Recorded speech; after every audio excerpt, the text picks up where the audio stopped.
Hey y'all, it's Kim. So this is page 13 of the JFK files. I may have to split it up in two. I've seen some documents that have like 10 pages. This only has two, but I may have to just do a separate, but we'll see. Okay, so this from Richard Ober. This is April 19th, 1968. Return to CIA, background use only, do not reproduce, secret. And then whatever these codes are here, it says secret, priority, no night action.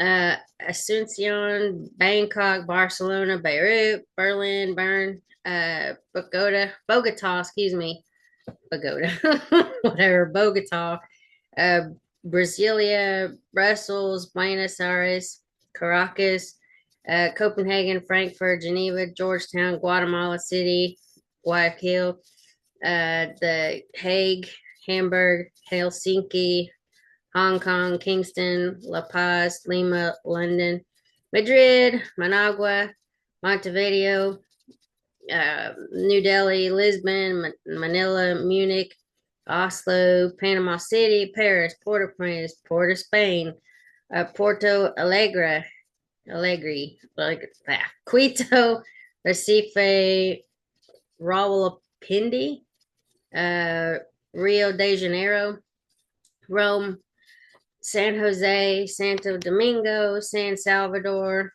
Santiago de la Caballeros, Sao Paulo, Stockholm, Tegucigalpa. I'm saying that right. Tokyo, Vienna, Zurich, and Rabat, and then W.O. Muse, and then director 926464, excuse me. And then this is L. N. Ergo, has positively identified accused assassin as James Earl Ray, born 10th of March 1928 in Illinois. Height is 5 foot 10 inches. Weight 163 to 174 pounds. Blue eyes, brown hair, small scar on center of forehead, and scar on palm of right hand. In addition to aliases cited, reference had also used names James McBride, James Walton, W.C. Heron, and James O'Connor. Served in U.S. Army from February 1946 to December 1948. Discharged as inept and unable to adjust, once confined to mental hospital. Has it been employed as a baker, laborer, and color matcher? A drifter with long criminal history or record for burglary, armed robbery, and forgery, has been missing from Missouri State Penitentiary since 23rd of April. 67, considered armed and extremely dangerous. Current whereabouts unknown. Photos of Ray labeled G Alt prior to, or Galt, prior to identification, being pouch for liaison, and that's the end of the message. And Richard Ober by director, or direction maybe, or director. And then there's son again.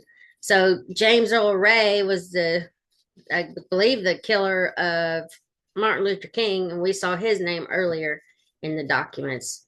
This is the one that has 10 pages. I may have to do this one separate. Let me just skip over to a couple of these ones that just have like 1 or 2 pages. This is Return to CIA, background use only, do not reproduce, secret. And then to the chief, WH Division, COS, Mexico City, Guatemala City, San Jose, possible contact between Cuban Embassy, Mexico City, and FAR.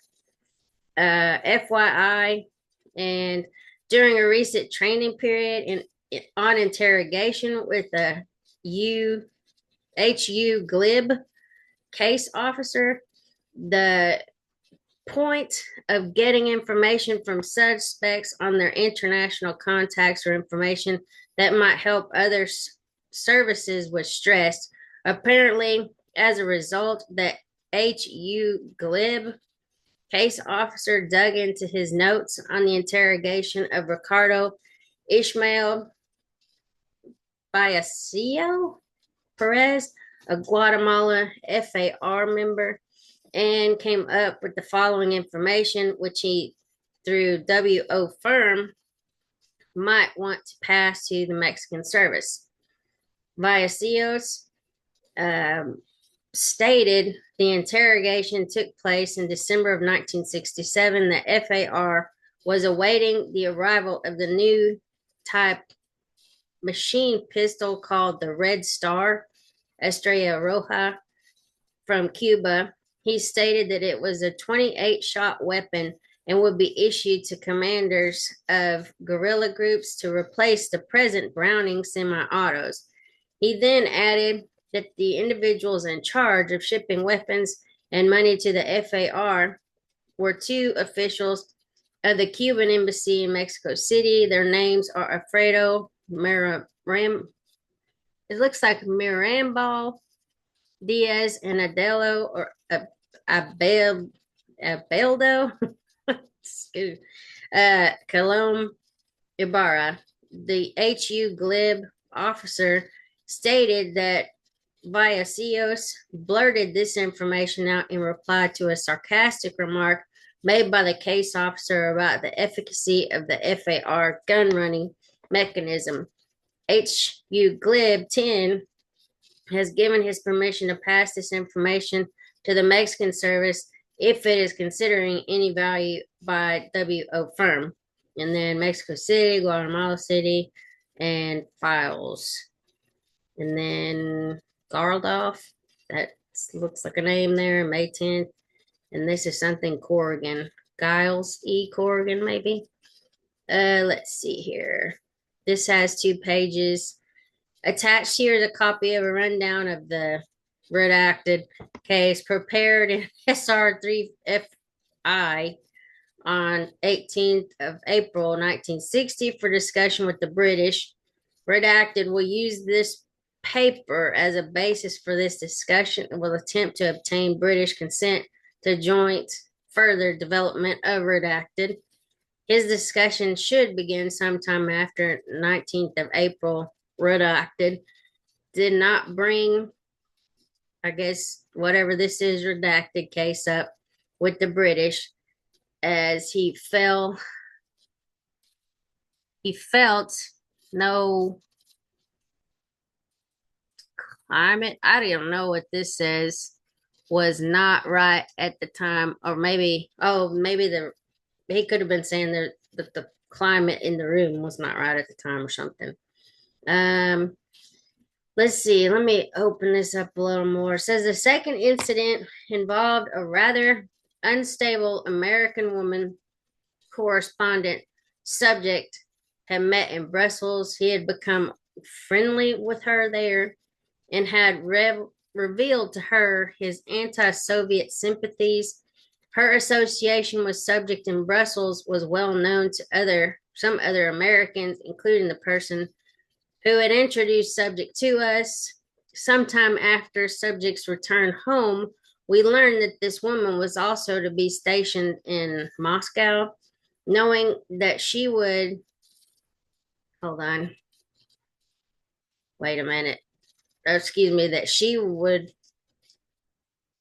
want to get in touch with subject. We wrote him that she was coming and advised him to avoid her.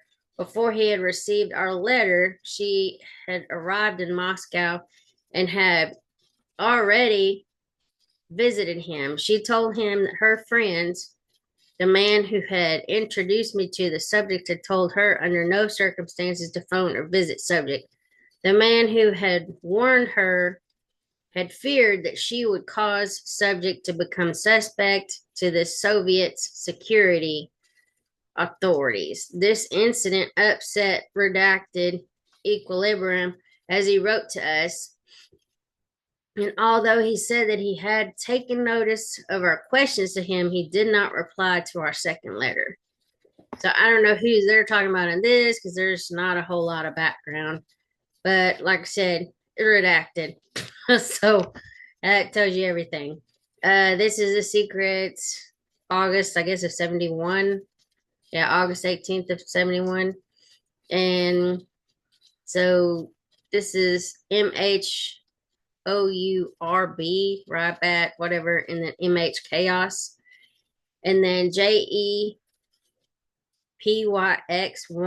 who entertained Hosea Williams, a solo leader, in his home during latter's recent visit to Ethiopia, and also attended lecture question session at home of 201-879-961, at which Williams talked to the group, approximately 50 Ethiopians and other nationalities, has reported following interesting facts and observations which station believes may be worth registering in HQ's MH Chaos Files. At lecture at home of 201-879-961, Williams stated that he knew J.K. Lance had arranged the assassination of Martin Luther King Jr. Well, we know him as Martin Luther King Jr., but they just put it as Martin Luther King. Stated that he also suspected J.K. Lance's involvement in assassination of Malcolm X, but he not as sure about this as about assassination of King. Williams has had no luck in getting visa from Chicoms for Peking visit. He told JPYX1 he wanted to go to Peking to get Chicom commitment to plan for unified effort among all colored peoples to fight racial discrimination worldwide.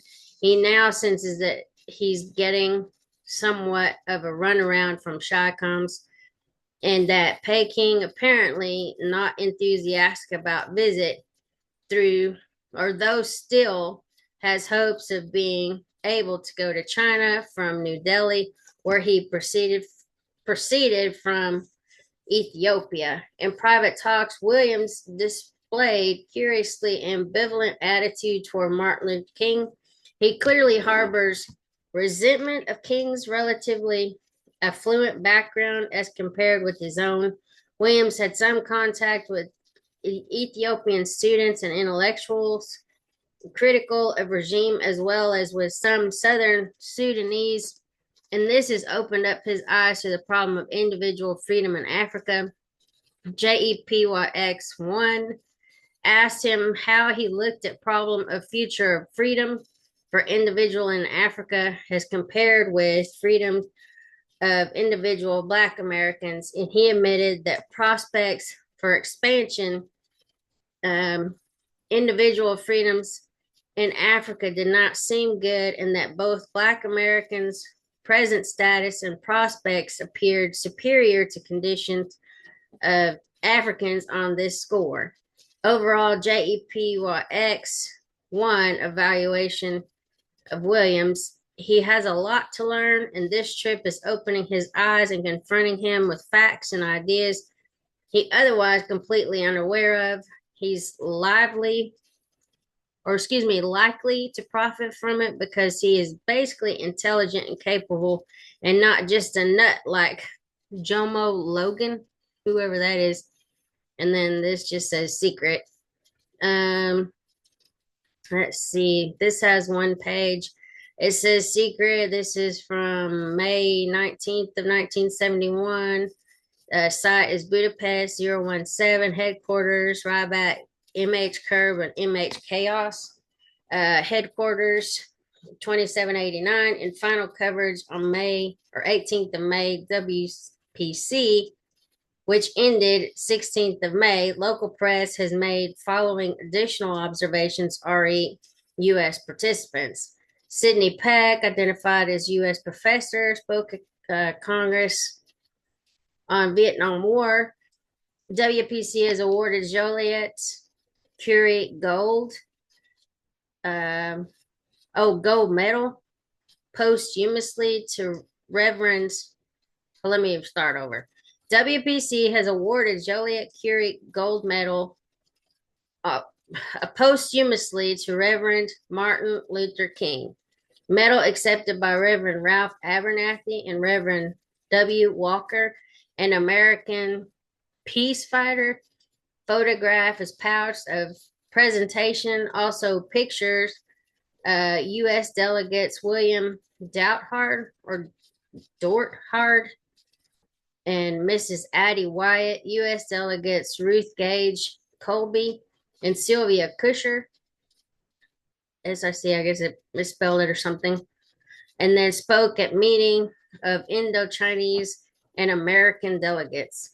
Americans Herbert Aptheker and Carlton Goodlett, re-elected to presidential board, station pouching most significant press coverage of council sessions.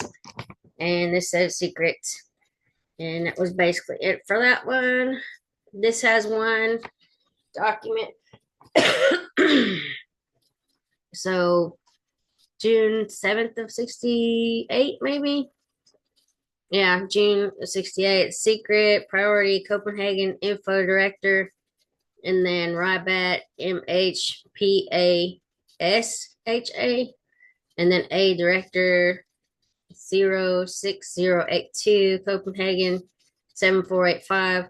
No station, Trace Zanders.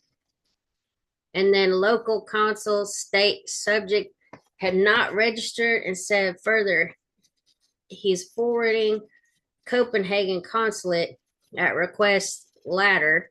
Background info taken from 8th of May, 68.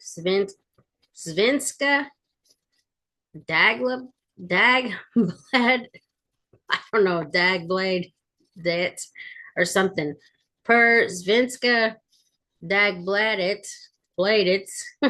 subject, a 25-year-old engineer from Illinois with BS degree from California, has 2 children, one of 2 years and the other of 3, is chairman of American Council of Human Rights, member of board NAACP, member associated Unified Black Employees, and former co-worker Martin Luther King.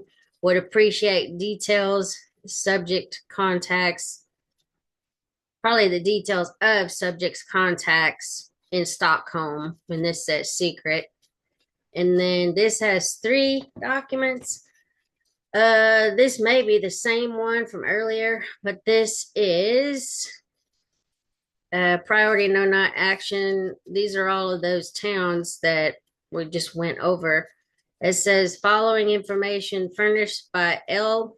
N. Ergo concerning suspected assassin of Martin Luther King Jr., name Eric Starvo Galt, alias Harvey Lohmeyer, alias John Willard, born 20th of July 1931, height 5'8" to 5'11", weight is 160 to 175 pounds, medium build, brown hair, probably cut short, blue or hazel eyes, medium complexion, race is white, occupation has claimed employment as seaman, remarks noticeably protruding left ear, reportedly is a lone wolf, allegedly attended dance instruction school, has reportedly completed course in bartending, considered armed and extremely dangerous, will pouch photo of Galt to any addressee desiring it,